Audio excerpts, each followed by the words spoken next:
What's up, everyone? So, I just wanted to make a quick video about the new chapter. As you can see, we're on the game's page, the Elder Scrolls Online Gold Road, and I wanted to talk about why I don't think it's the a good chapter at all, and why I personally won't be purchasing it until it's on sale because I don't think it's worth the full chapter price. We're gonna set scribing aside for now. Like, put it over to here. It's not a point we're going to make yet. I have a few points about it. I like it, but we're not going to talk about it just yet. We're going to look at everything else. Number one, I'd like to say that I am the opposite of a hater. I have videos out. You can look at or talk to anyone in the game on PC and A. I have been very outspoken on I was excited about this chapter. I was excited about the new scribing and the skills and everything they could bring to the table with it. And I was a huge supporter of it, even though I knew some people who were like concerned about it previously. And I was a big supporter of it up until release. And I always wait a little bit after or once something releases because I'm not big like pre-order Andy. I'm not gonna buy something full price right beforehand so I can be the guy that's going to make a bunch of content right off the bat to tell you how to scribe. I'm not going to do that. So, number one, what I like to talk about is the size of the map is insanity. We didn't get a second zone with necrom like we always do. We just didn't. Every other chapter comes out. We have a few month break, and then a second zone comes out that usually is included in Elder Scrolls Plus, and that's the whole expansion. We have Western Skyrim, and then the Reach. We have Northern and then Southern Elsewhere. Like, it always expands to some degree, and it doesn't always, but that's what we've come to, work with, realize, and typically do. But with Necrom, we didn't see any added material for a year. And I'm fine with that. You don't have to follow the same algorithm forever. Who cares? My problem is that now we get a map size, the same size as like the Reach or Southern Elsewhere. I mean, of course, it's a bit bigger than Southern Elsewhere, but like, it's relative compared to Western Skyrim or Vardenfell or Blackwood. Like, it is nowhere close to the size of these other full-size chapter expansions, but we're paying full price for it. And the main storyline, everyone's saying that it takes like maybe between 2 to 3 hours to do. 3 hours if you're like having fun, less than that if you're pushing through. And yeah, I enjoy the lore. I enjoy the overland, so I would probably stretch it out. But like, that's the whole storyline for a full $40. It comes with one trial, which is fine. That's very typical. But no dungeons. No dungeons. So no dungeons alone means no new sets from said dungeons. So that's already another cut out of the possibility of content, and that we're just going to walk by that. Like, I do PvP primarily on my stream, but I am a big PvE enjoyer. That is my favorite part about these games: is trials, dungeons, things of that matter, achievement hunting. We're just going to walk by that as a whole. Like, it's a full-length chapter and no new dungeons. What is that? How did that happen? One trial, and again, that's fine, but with no new dungeons and only one trial, all right then. All of this stuff, a new mount, pet, skill styles, like, that's cool, but like, I don't care about a pet. They don't do anything. A mount, okay, that's nice, I guess.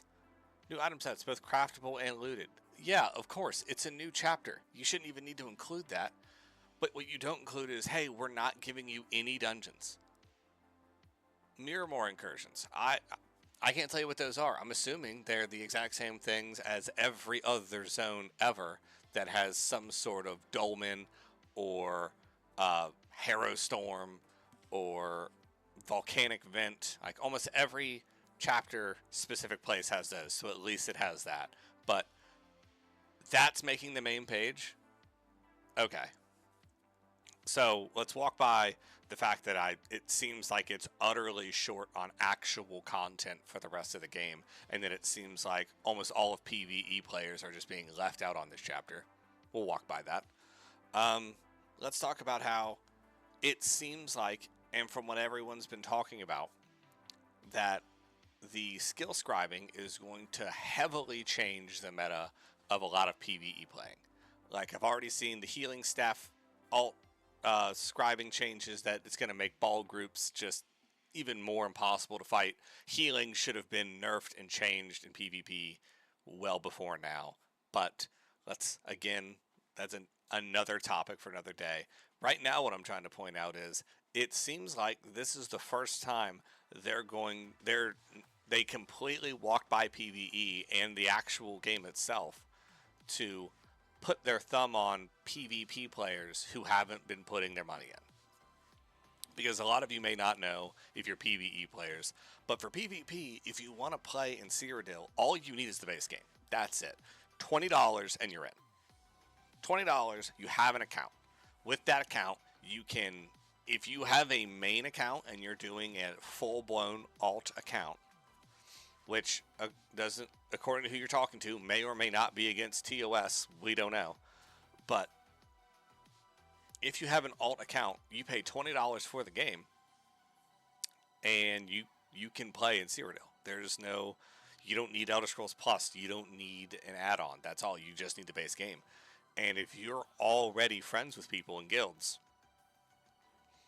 you join, you get crafted sets, you're good to go. Like, the second you're in champion point and you can start, like, contending with people, you're fine. Like, you can just go as hard as you please.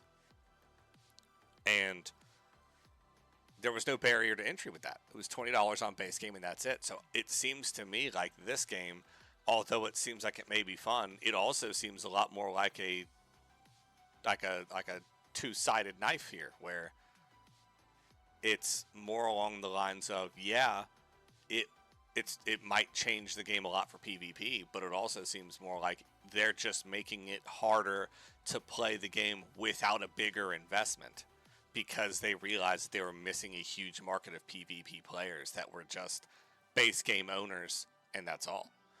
Because I know quite a few people that play on accounts where they just have base game, they don't have Elder Scrolls Plus, they don't go do PvE stuff, because most of the meta builds in PvP are crafted.